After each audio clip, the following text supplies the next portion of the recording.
आज हम देखेंगे अल्टरनेट एंगल किसे कहते हैं, एकांतर कोण क्या होता है। तो जब दो समांतर रेखाएं एक तिर्यक रेखा द्वारा विभाजित की जाती हैं तो वे एकांतर कोण के युग्म की रचना करती है। यानी यहाँ पे देखो रेखा M और रेखा N, ये दो समांतर रेखाएं हैं। इसे क्या एक तिर्यक रेखा द्वारा विभाजित किया जा रहा है, यानी ये जो L है वो तिर्यक रेखा है। तो ये क्या करती है, एकांतर कोणों के युग्म की रचना करती है। तो यहाँ पे देखो एंगल 1 2 3 4 5 6 7 8 कुल 8 कोणों की रचना कर रही है।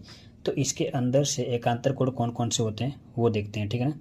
तो एकांतर कोण के लिए आपको याद रखना है कि जेड बनता होगा। देखो ये एक दिख रहा है, इस तरह से एक जेड बन रहा है, ठीक है। तो जेड में जो भी एंगल होते हैं, जैसे कि एक ये 3 हो गया, तो जो ये सामने अपोजिट एंगल होते हैं, ध्यान से देखोगे तो ये 3 जो होता है ये 5 एंगल के बराबर होता है, ठीक है ना। तो एंगल 3 एंड एंगल 5 ये दोनों क्या है, एकांतर कोण के युग्म हो गए। फिर दूसरा आप देखोगे यहीं पे सामने एंगल 2 के ऑपोजिट में क्या है 8, तो एंगल 2 इज इक्वल टू क्या हो जाएगा एंगल 8। तो ये दो क्या है, एकांतर कोण के युग्म है।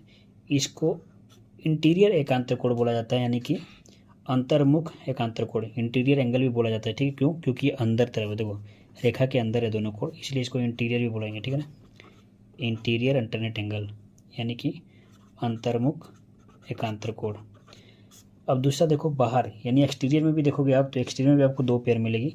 यहाँ पे देखो एंगल 1 के ऑपोजिट में क्या, ध्यान से देखो एंगल 7 है। तो एंगल 1 किसके बराबर होगा, एंगल 7 के। सेम ऑपोजिट साइड में देख लो एंगल 4 जो है किसके बराबर है, एंगल 6 के। तो angle 4 is equal to angle 6।